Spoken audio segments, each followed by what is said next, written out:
Okay, napanood ko sa Fox Sports mga nakarang araw ata o gabi lang na si Senator Trillanes ay may pinakitang papel na handa niyang isampa yung kasong impeachment. Nabanggit to ni dating Senador Trillanes na kapag hindi kumilos ang kamera o mga congressman na magsampa ng articles of impeachment, siya magsasampa. Pinakita niya kay Christian Esguerra, yung journalist na meron siyang channel na Fox Sports. Subscribe niyo po yun, maganda yun. Saka pinakita din yung tinanong Christian Esguerra kung anong basihan ng impeachment complaint ni dating Senador Antonio Trillanes. Sinabi niya doon yung graphing corruption, bribery, iba pang high crimes, saka culpable violation of the Constitution, saka betrayal of public trust. Ayun yung mga sangka para may sampa mo yung impeachment sa isang impeachable officer like President, Vice President. Itong impeachment na isasampa ni dating Senator Antonio Trillanes ay kay VP Sara Duterte dahil sa ginawa nitong allegedly kanyang opinion na kabasusan daw sa Kongreso, hindi masagot kung saan ginastos yung mga confidential funds. At meron ba itong mga milyones o bilyon na confidential funds daw, allegedly, Davao City, yung ito mayor pa ng Davao, kaya vice mayor pa. So, meron daw ditong pattern na nakikita si dating Senador Antonio Trillanes na meron ditong behavior na kapag ginawang presidente pa natin, ayon sa kanya, toyoin daw, itopak daw, hindi dapat talagang mag-hold ng pinakamatas na posisyon, na makapangyarihan na posisyon sa buong Pilipinas ang paging presidente. At nanganganib dito mga Duterte kasi meron itong implication sa kanila politically na damages o damage na mangyayari na a-affect sa kanila tulad ng hindi siya magiging presidente.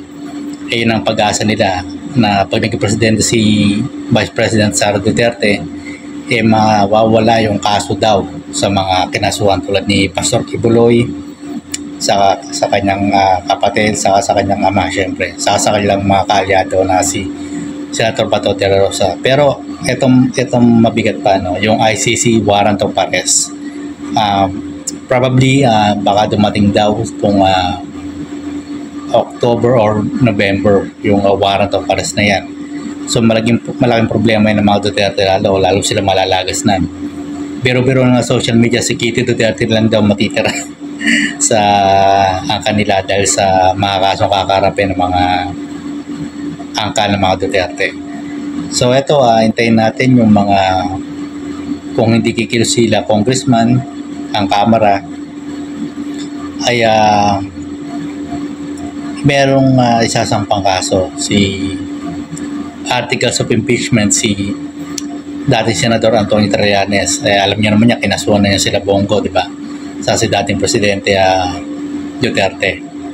Hindi ito nagbibiro, talagang tinotoo niya yung kaso. Yun ang maganda sa kanya. To be honest, kahit hindi ka tuloy pang politiko magpapaimbestiga, hindi nakakasuhan. Ito, magpapaimbestiga siya sa Senado at kahit wala siya sa Senado, meron nakakasuhan talaga. Talagang hinahabol nila na kaso. So ito, kapanapanabikang impeachment trial of the century kung matutuloy itong impeachment ni Vice President Sara Duterte. Abangan po natin yan. At talagang magiging laman niya ng media sa social media araw-araw. Kasi yan na yung pinaka-inihintay si Sara Duterte ay mapabagsak dahil sa ambisyon nitong maging presidente at baka ito'y maging dahilan daw ng pagkakawala ng kaso o paghina ng kaso ng mga kanyang kaalyado o sa kanyang presidente ito. Alreres baka nito yung mga dati lang nakalitan. Ayon sa mga political analyst po, yan po yung kanilang observation sa Vice President po natin.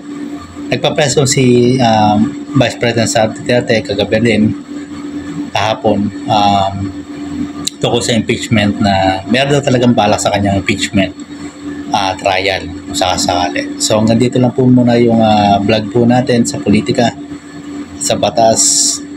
At may mga batas na nasagasaan daw ang Vice Presidente Sara Duterte. So abangan po natin impeachment trial.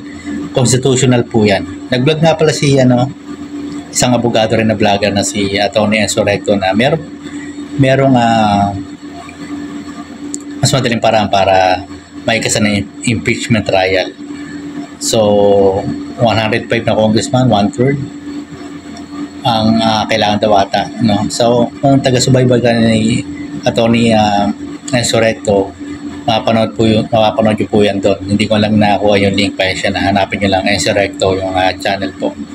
So yung Pax Force ni Christian Esquerra ay supportan din nyo rin po sa kayong vlog ni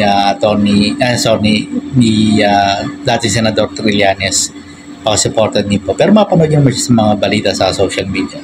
Sa Christian Esquerra, yung mga kanyang Pax Force na interview sa kanila. Hanapin nyo lang po doon yung interview kay dati Senator Antonio Trillanes. So hanggang dito lang po muna yung vlog. Maraming salamat.